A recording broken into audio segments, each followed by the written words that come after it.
Next on Unsolved Mysteries, doctors desperate to save a dying man turn to the shadowy world of voodoo. A young woman is stranded in a tropical paradise. Later, she vanishes. What happened to Claudia Kershak? Legendary gangster Dutch Schultz buried a $7 million treasure and took the secret of its location to his grave. Some say the fortune is still waiting to be found. And the charred remains of a businessman are discovered, and the last person to see him alive is a convicted felon who is on the run. Our viewers have helped solve hundreds of cases just like these. Perhaps you can help too. I'm Dennis Farina, and this is Unsolved Mysteries.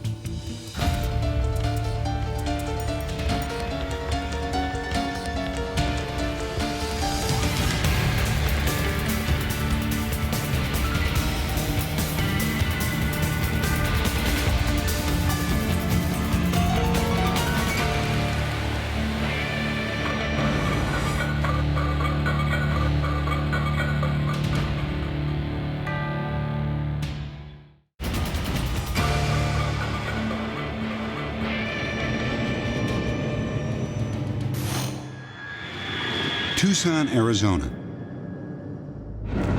On a previous broadcast, we featured the story of Charles Morgan, a successful businessman, devoted husband, and loving father.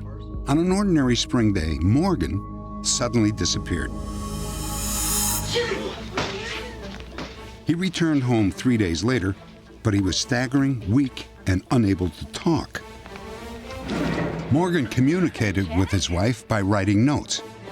He said that a drug had been painted on the back of his throat. I'm gonna call the police. He was afraid the dosage was lethal. No. Morgan warned her But why? that if she tried to contact the police or even a doctor, the entire family would be killed. Over the next week, Morgan added to his bizarre account. He said that he was secretly working for the federal government and his abductors had taken his official ID. Then, Charles Morgan vanished again. 11 days later, his body was found in the Arizona desert. He had been shot once in the back of the head. Curiously, he was wearing a bulletproof vest. When Morgan's death was ruled a suicide, journalist Don Devereaux became interested in the story. Bear in mind, he's wearing a bulletproof vest at the time. I've never seen in all my years as a journalist a fella take himself out in the desert wearing a bulletproof vest and shoot himself in the back of the head. Yes? 3 weeks after Morgan's death, 2 men claiming to be government officials showed up at his home. They ransacked the house, but no one knows what they were looking for or what they found.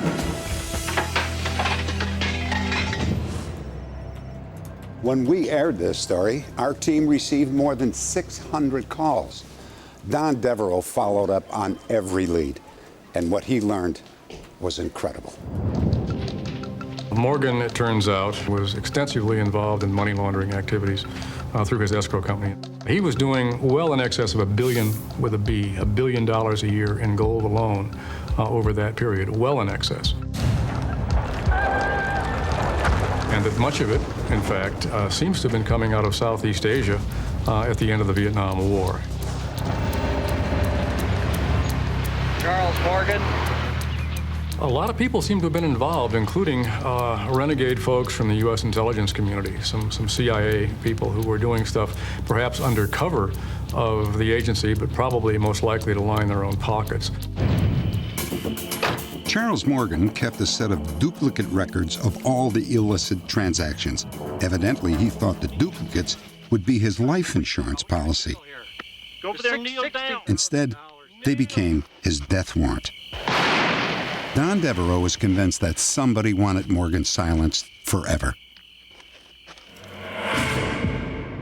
3 months after we aired this story, another unusual death occurred right across the street from Don Devereaux's home in Phoenix.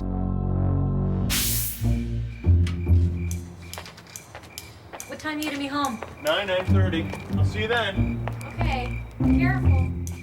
At 11 p.m., a man named Doug Johnston left for work as usual. He was assigned to the night shift at a local computer graphics company. Hi, John. Hi. You were the first one on the scene? Yes. An hour later, Johnston was found dead in the company parking lot. He had been shot once, behind his left ear from a distance of about 12 inches. There was no gun found at the scene, and there was no powder residue on Johnston's hands. As far as evidence, the only thing we found was a .25 caliber bullet casing. We can't classify it either a murder or a suicide, and it's being maintained in our homicide files. Doug would never commit suicide. He had just finished a year of computer-aided drafting. He graduated with honors. We had a future starting all over again for us, and there's no way he would have committed suicide. Don Devereaux lived across the street from the parking lot where Doug Johnston was killed. His car was an old Toyota station wagon that looked a lot like Johnston's. I contacted Phoenix PD within a few days of the Johnston shooting and told them that I was across the street, had a similar car, and was in fact working on a homicide case. And the initial read I got from Phoenix PD was one of not really thinking that that had any bearing on the Johnston shooting. And so although I continued to track it for a while, over a period of time, I just sort of put it out of my mind. The year after Doug Johnston was shot, Devereaux was contacted by Dan Casolaro, a writer from Washington, D.C. Devereaux agreed to share the information he had uncovered concerning Charles Morgan. But before Devereaux could even mail his research, Casolaro was dead. Found in a hotel room, his wrists cut with a dozen deep slashes. Police ruled the death a suicide, but to Devereaux and others, it just didn't make sense. Dan Casolaro's brother is a doctor. The doctor tells us that Dan Casolaro was so squeamish that he was reluctant to allow his brother to prick his finger, slashing his wrists a dozen times in a bathtub, and dying in that manner seems to me the least likely of anything he could possibly have done. These guys don't offer much. They don't volunteer information. Okay. 6 months after Dan Casolaro's death, another journalist warned Devereaux that his own life was in danger. And the word I got back was that they did think they were getting you when they got that guy. These are the exact words. There have been, and there still are, contracts out to kill you. It's a shocker when somebody calls you up and says, you're about to be killed. No, that doesn't mean it's going to happen tomorrow. My colleague told me that looked like I had a problem, that he understood from his CIA contact that whatever it was, it involved something I was looking at that had both CIA and organized crime dimensions, and that I could be in some real trouble, and to get my head down, maybe even get out of there for a while until he could figure out what was happening. It's on the street and alter my path. Later, two other sources, one from the CIA and one from Israeli intelligence, confirmed the death threats.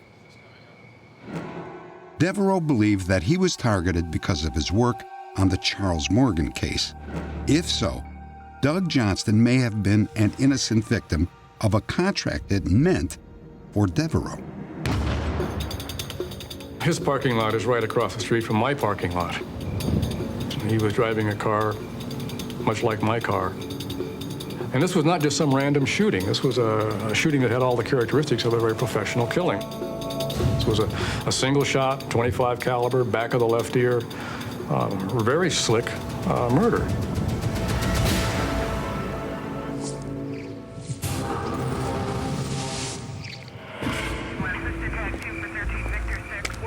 If Johnson was killed with a bullet that was intended for me, I feel terrible about it. And I feel very awful for his wife and family. There's so much evidence that these people were after Don instead of my husband. It wasn't a gang-related shooting or suicide or anything. And it all kind of fits together that they were after Don, and my husband just happened to be in the wrong place. I am not thrilled to think that there could be, quote, a high-level CIA official, close quote, who knows about this, who is not himself taking official actions to correct it. And clearly, if there are people in the U.S. government who know and disapprove of this sort of thing, then they damn well should get off their butts and do something about it.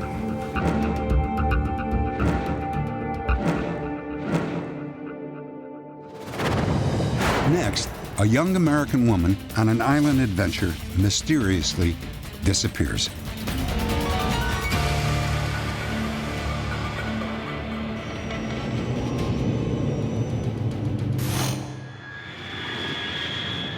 Negril, Jamaica.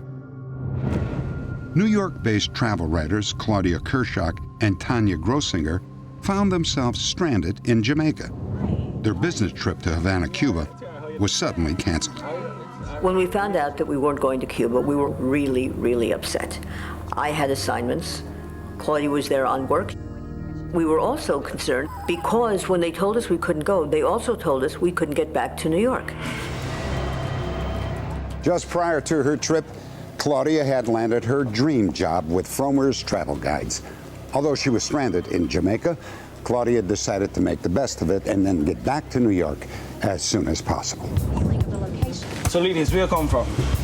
We're from New York. New York. You're from New York? Yeah. Claudia made friends with Anthony Grant, one of the resort's bartenders. Yeah, man. Oh, yeah. She was a big fan of reggae music, and Grant reportedly offered to take her to a nearby club. She told me that she had gone out with one of the bartenders, who turns out to be Anthony Grant. Well, okay, so you remember the bartender. Tanya managed to book a flight back to New York, and Claudia was supposed to catch a later flight. They agreed to meet up once Claudia returned. You think I'm going to be able to find somebody that can braid my hair just up the way there a little Claudia was reportedly last seen by a lifeguard on a local beach away from the resort. Then she disappeared. She didn't? When her parents found out that she hadn't shown up for work in New York, they called the resort. Call her mother. Hotel maids had reported Claudia missing after noticing that she hadn't slept in her bed for several days. But everything in her room seemed normal. All her clothes, except one bathing suit, were neatly packed away in her suitcase. Her passport, credit card, cell phone, and $180 cash were recovered from the hotel safe. Probably the most devastating piece of news initially was that all of her belongings were in her room.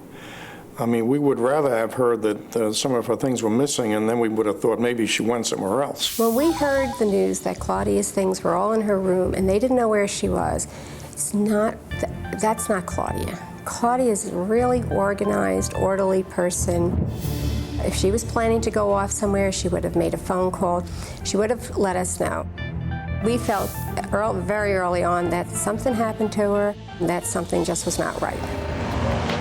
Claudia's parents were on the next plane to Jamaica. I wonder if you could tell me if you've seen my daughter? They hit one dead end after another, beginning at the resort where Claudia had been staying. As a security precaution, the license plates of all vehicles entering and leaving the resort are carefully recorded in a logbook. But the logbook for the month that Claudia disappeared cannot be found. The videotape from a surveillance camera mounted near Claudia's room had been recorded over. Room 621, the room where Claudia stayed, was cleared by housekeeping and hotel security before it could be processed for clues. Authorities had no evidence of foul play, so they began to investigate the possibility that Claudia had drowned. It's not impossible, but I would say it's highly unlikely. That area, it's not deep, and the current is not very strong. And if something should go wrong with someone there, the body would be found easily. News of Claudia's disappearance spread through Jamaica. Many sightings of a woman fitting her description began to suggest another possibility. Many local residents believe that Claudia may have chosen to run away to live in the hills with a Jamaican lover. We know she wouldn't do that. She had no reason to escape, as has been said. She loved her life, her family, her friends, her new apartment. Everything was going right for her, so there was nothing to escape. We got a call that Claudia went off with a Rastaman in some hills in Jamaica. We have checked several areas. We have spoken to a number of Rastafarians. Everything cool. Alrighty. We just want some help from my... In fact, we have gone to an area where the report said she was. Take a look. And there is no information to suggest that Claudia Kershak was ever seen in that area. If you ever see her or hear anybody say anything about her, you know you have to find me. Yes, sir. Where is she, Val? Show me. Frustrated by the progress of the investigation, Claudia's parents brought in the FBI and an American search and rescue team. According to a canine handler on the case, his dog tracked Claudia's scent to the home of Anthony Grant, the bartender. The dog hit on a pair of boots, a pair of gloves, and a knife. Bingo. While searching Grant's car, the dog also seemed to hit on Claudia Kershak's scent in the back seat and the trunk. The articles found boots, knife, material that made up the trunk of the car was removed by the FBI evidence response team. It was taken to the FBI forensic laboratory in the States.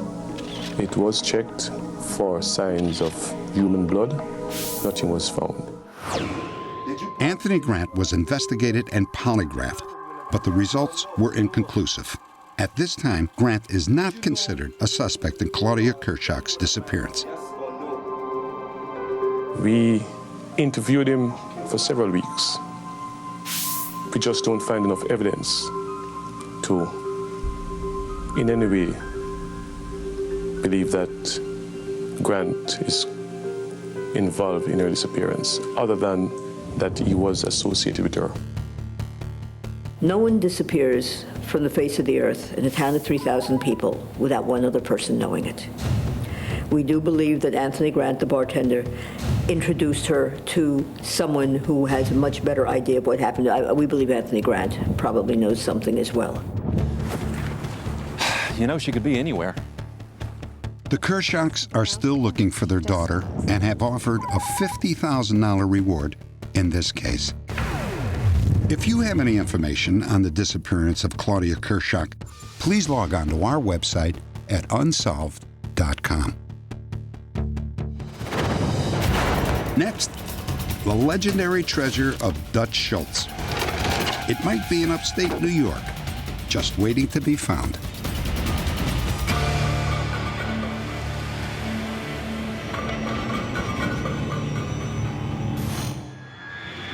"100 miles north of New York City, two shadowy figures dig along the banks of a creek on a moonless night. The man doing all the work is Bernard Rosenkrantz, nicknamed Lulu. His boss is Dutch Schultz, king of the New York underworld. According to the legend, the Dutchman buried a strongbox that night. It contained cash, bonds, diamonds, and gold coins. Today, it would be worth more than $50 million. It's a lot of loot. It all started when Prohibition was passed in 1919.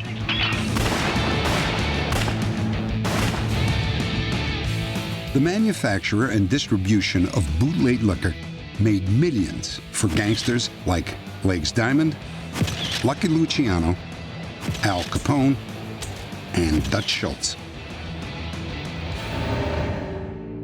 Schultz, whose real name was Arthur Flagenheimer, was one of the toughest.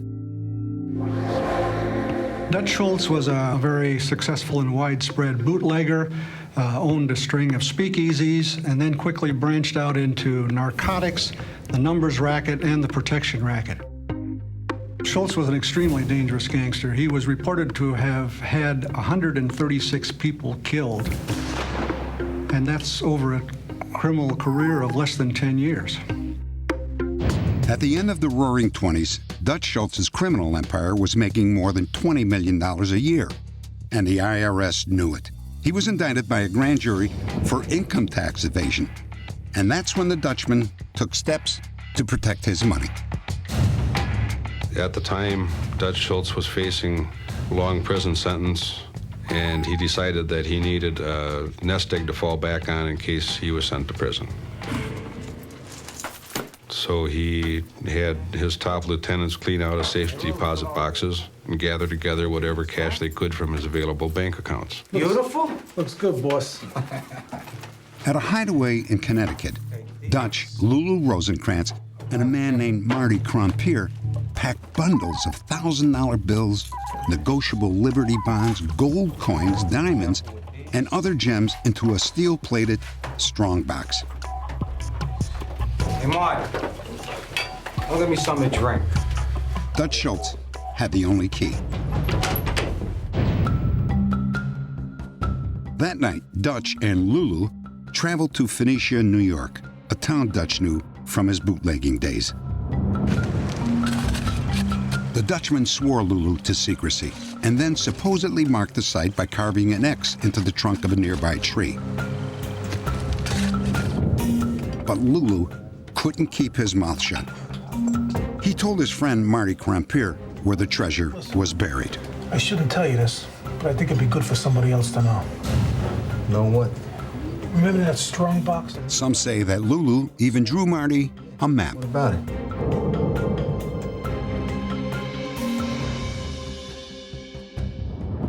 I ain't gotta worry about you doing anything stupid, do I? Me and the Dutchman were like this, and he's gonna take care of me. Listen, Marty. Rumors of Dutch's secret treasure filtered through New York. I'll be back in just a minute. But the Dutchman had other problems. Manhattan DA Thomas E. Dewey was determined to further his political career by destroying Dutch Schultz and his illegal empire. Schultz finally surrendered to authorities in Albany, New York. His first trial ended with a hung jury. At his second trial, he was acquitted of all charges. Some suspected jury tampering. After the acquittal, Dutch Schultz moved his headquarters to a tavern he owned in Newark, New Jersey, the Palace Chop House. And then he went on a bloody killing spree to regain control of his empire. And that angered the powerful New York crime syndicate. The syndicate was a confederation of New York City mobsters who controlled virtually all the crime in the Manhattan area. And they were very afraid that he was bringing additional heat upon them with these killings.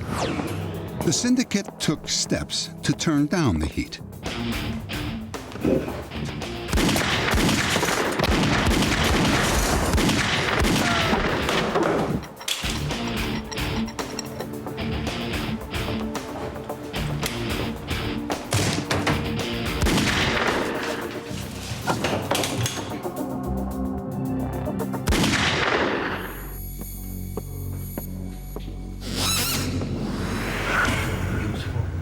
Dutch Schultz died at 8:35 p.m. on October 24th, 1935, almost 22 hours after he had been shot. He was just 33 years old.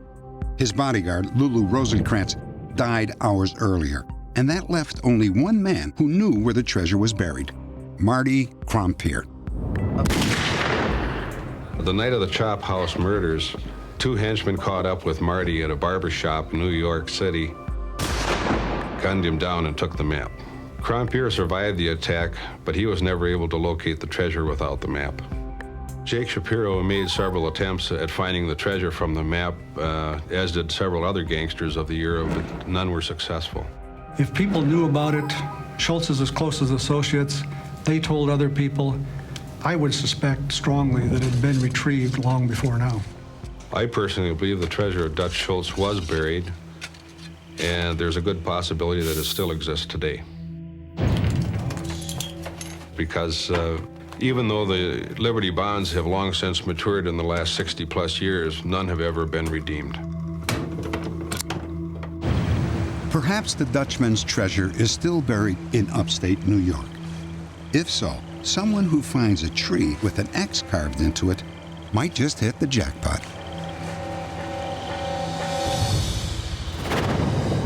Next, Voodoo at a modern-day hospital in a last-ditch attempt to save a dying patient.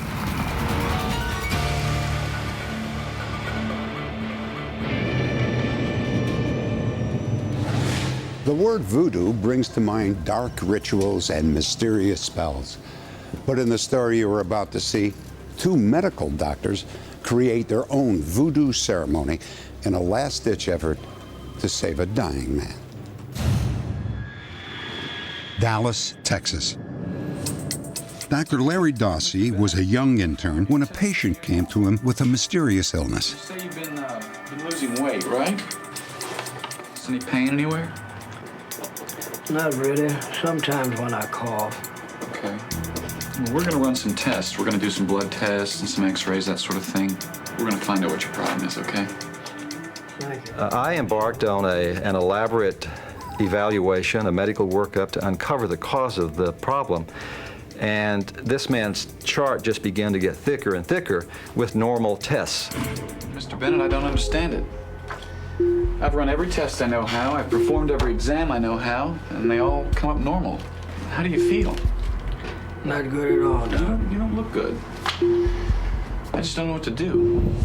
Dr. Dawsey called in a colleague, Dr. William Hensley, for a consultation. And I wanted to come see you to find out possibly if anything that you know of unusual has happened to you, such as an insect bite or anything of that sort.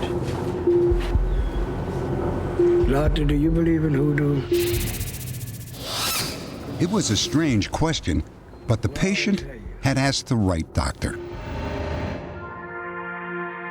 As a child, Dr. Hensley lived at his grandmother's sprawling South Texas ranch. There, he got to know a woman named Mary, reputed to be a voodoo queen. The experience convinced him that voodoo had a dramatic effect on those who believe in its power. A while back, I went to see a reader. The patient then told Dr. Hensley that he recently refused to pay a fortune teller who had given him a reading. He thought she had cursed him with a death hex. I started feeling bad, feeling real bad. You really believe this? I believe she put a dying hex on me, Doctor. When he started talking about the fortune teller, he became very emotional, frightened. There really was a possibility that someone with that strong a belief system could actually be frightened to death. You're not going to believe what he told me. What? Let's go talk over here. You know, I considered myself a fairly thorough physician, but yet I was blind to the possibility that anything like a hexing or a cursing had taken place. So this just didn't have a place in the way I thought the world worked. But Dr. Hensley had seen enough as a child to perform a ritual that incorporated elements of voodoo.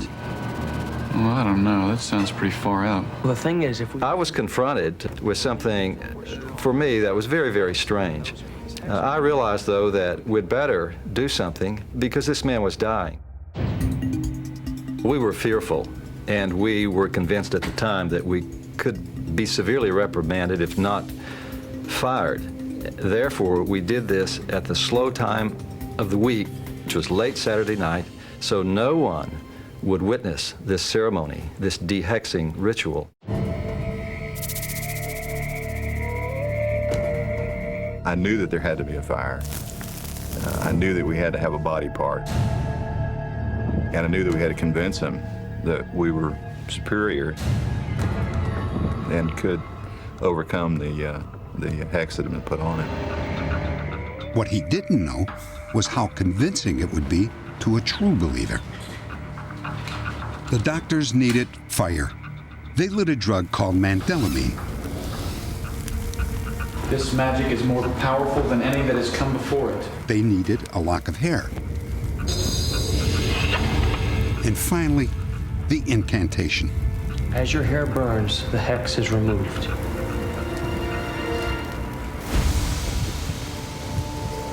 Harold, if you breathe word of this to anyone, the hex will return twofold. Good morning. Something for you. Oh, and let me get this. Overnight, the patient made an incredible recovery. Can I have some ham and eggs, too? Sure, that's what you want. Harold. Hi, Doctor. Hi, how are you feeling today? Much, much, much better. Yeah, it looks like your appetite's back, huh? It was genuine. It was a cure. Overnight, literally overnight, this man turned the corner from death into life. This was your basic, dramatic, miracle kind of cure. I don't believe that anything medically cured him. And I don't know what did. I know that he believed so strongly in both what was happening to him and what we were doing to change what was happening to him, that we were able to prevail. Is it possible the voodoo worked? If not, what actually did cure the patient? In order to understand why this man lived, we have to understand that belief is biology. Your belief becomes your biology. There's not the mind here and the body over here. They're not separate. So if you wanted to cure this man, you need not just work on the body, you could work with the belief system. This is what all shamans do. This is what Dr. Hensley did.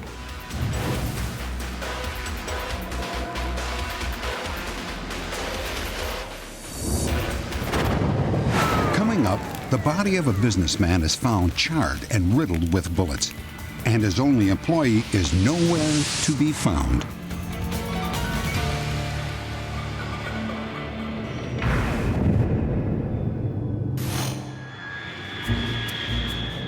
On a previous broadcast, we profiled an Oklahoma couple, Teresa and Paul Stamper.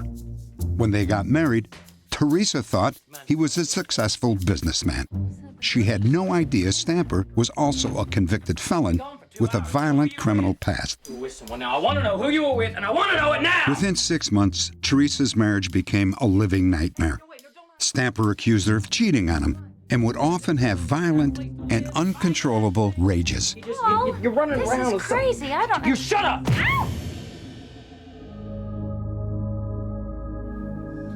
He was jealous. And you had better be here when I get back. I mean, we could be sitting at a red light, and I could just turn and look at someone, and it could be a guy sitting in this car, and he would just double his fist up and just hit me right in the mouth. I mean, it was unreal to the abuse that he did to me. After 2 years of almost constant emotional and physical abuse, Teresa found the courage to leave her husband. For the next 6 months, he stalked Teresa, night and day. And then one night, Teresa and a friend, Chris Butler, were heading home after an evening out. They were pulled over by what they thought was the highway patrol.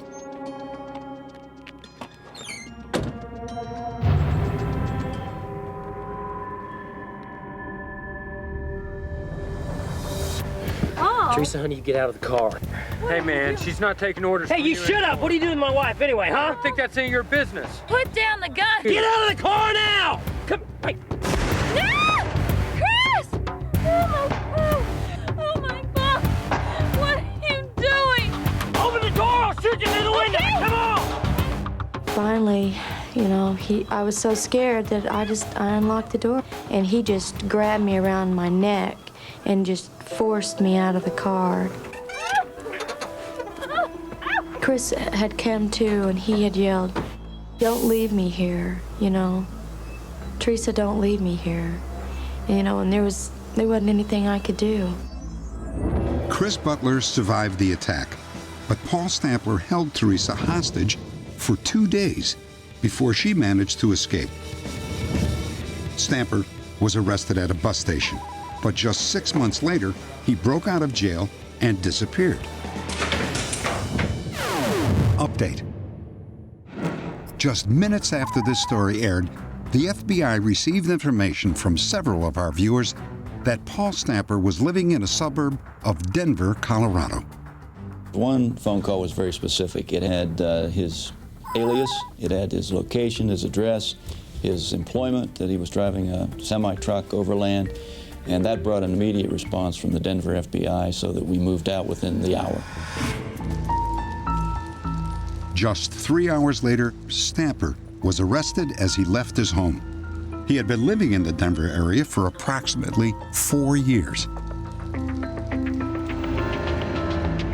This is one of the more efficient, cost-effective, speedy apprehensions that we've ever made. For us to not have any idea early evening that this individual is in the Denver area, and by 11:30 he is captured, he's off the streets, and he's on his way to Denver City Jail. That, I think, may be close to a record for us. Paul Snapper was returned to Oklahoma and pled guilty to kidnapping, attempted murder, and prison escape. He received a 35-year sentence.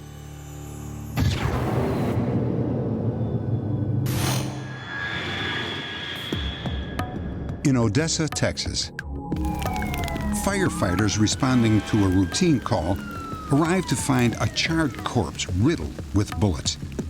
The remains are later identified as Neil Jennings, a classic car buff from Dallas. I believe we got someone burned up in there.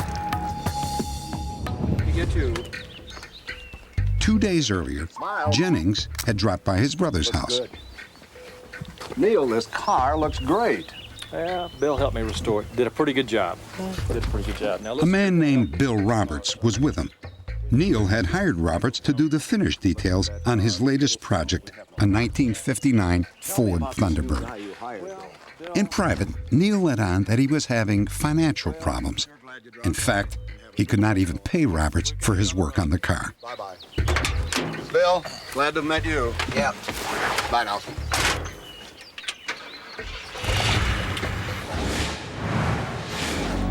After the visit, Neil Jennings and Bill Roberts drove 300 miles to Odessa and checked into a motel. That was the last time Neil was known to be alive. However, Roberts was seen all over Odessa, engaged in a number of suspicious activities. An hour after arriving in town, he showed up at the home of a friend named Jack. Hey, Bill, come on in. Roberts was sweating and acting nervous. He asked Jack if he could park the truck in the back and go to sleep. Oh, sure you can, Bill. The next morning, Jack noticed that Roberts was walking around the truck and staring at the cargo bed, which was covered by a tarp. How y'all doing? After Roberts left Jack's house, he stopped at a rundown motel where he tried to sell Neil's truck for $1,200. When he couldn't sell the truck, Roberts asked if he could park it in the back of the motel, hidden from view. All right, well, I appreciate that. All right. Yeah, George. About 6 hours later, Bill Roberts asked for another favor. Listen, I wonder if y'all might have a pick and a shovel I could borrow. I need to fix a broken water line for an old lady. Sorry about that, Bill. I don't think we have a pick or a shovel around here. Wish I could help you, though. That's okay. Look, I'll just see y'all a little later then. Then Roberts drove the truck to a convenience store about a mile away. I was sitting on the store behind the counter, and Bill came in and asked me if he could park the truck behind because the truck was overheated. Thank you. I'm just gonna. I said, go ahead. No problem. All right. Will that be all?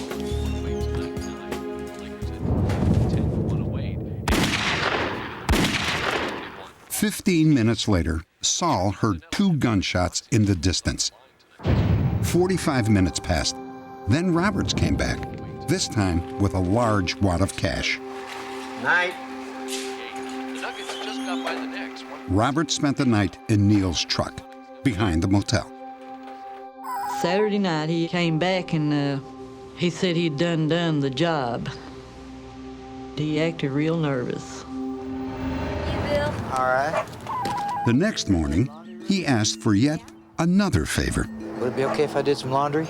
And I noticed that blood was on his shirt. Well, I didn't think anything about it because, you know, it just looked like maybe he cut himself and wiped it off on his shirt. Why don't you follow me and I'll show you how to use this washer. So I told him, okay, you know, yeah, you can use the laundry.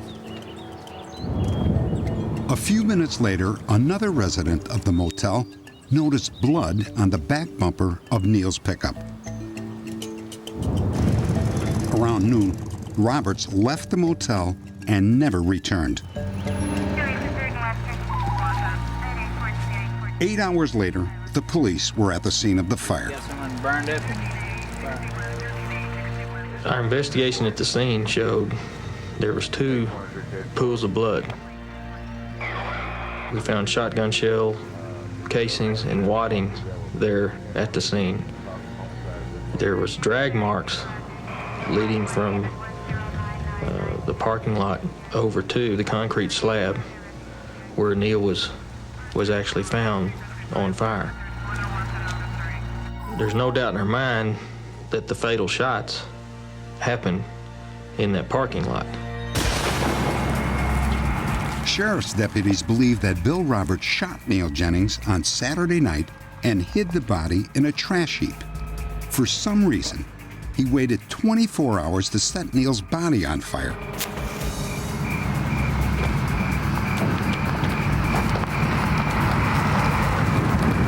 Roberts' apparent motive was to murder Neil Jennings so that he could steal his truck and sell it.